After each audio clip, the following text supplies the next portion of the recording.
Okay, so if you go to my Instagram, this is a new Instagram I have. It's pretty hard to find. I've been shadow banned quite significantly across most of my social media channels.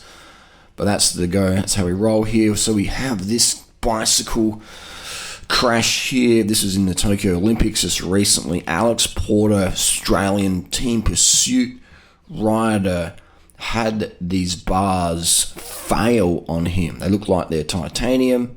They almost look like they're carbon, but apparently titanium. If I'm wrong, let me know down below.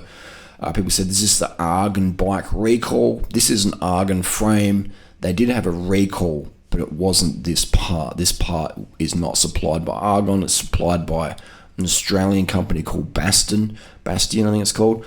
And they do a lot of extremely expensive parts, and I think their engineering department is probably being overpaid because these bars snapped. It's an integrated bar stem combo, which in my opinion is a bad design. Were they over tightened? Was there previous crash damage? We don't know. But what we do know is it looks eggshell thin. And I would just say, from looking at that, I'm no engineer, but I'm a bike rider, and there's no way on earth that I would ride that thin. Especially putting that under someone as strong as a team pursuit rider.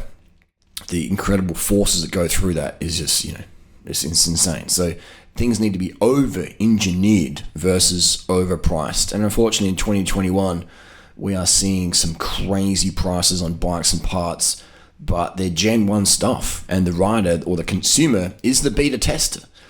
So, there's a lot of questions to be raised about this, but in my opinion, end of the day, if you want safety, use products that are proven. All right? Price tag doesn't mean proven. Brand doesn't mean proven. Longevity means proven, meaning it's been out for years, many riders are using it, thousands of riders are using it, then boom, there you go. That's why I don't sell integrated carbon bars and stem. I think they're a bad idea for positioning reasons, but also for safety. They're not proven. They are not proven. And so, I stick with bars and stems that are proven, that have been around for a long time and been used by many riders with no problems. I stick with frame sets that have been around for many years and been used by riders with no problems. I stick with wheel sets that have been around and been used by riders, thousands of riders around the world with no problems. When you are Gen 1 consumer, then you are at risk of issues, especially a product like this. I mean, how many riders have used these bars and stem? It's basically not many. And not in a lot of data there to be held back. So Gen 1, if you want to be a Gen 1 customer, a beta tester, I wouldn't recommend it because your health and safety on the line, especially with a fork or a bar or stem. That's just, I don't know, why would you want to go there? Why would you want to be a Gen 1 tester? Oh, they do their quality control. Yes and no, Anyway, this opens up a big discussion. In my opinion, bar and stem failures, fork failures in 2021, unacceptable.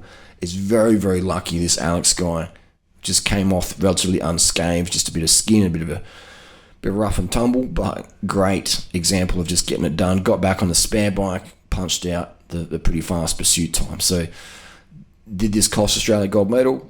Maybe, potentially, highly likely. We'll never know, unfortunately, but he's lucky the injuries weren't more severe, and I think this definitely puts a bit of a nail in the coffin for any brand who has a product like this failing, especially on the Olympic, the Olympic spotlight. That's just the worst thing you can ask for in PR.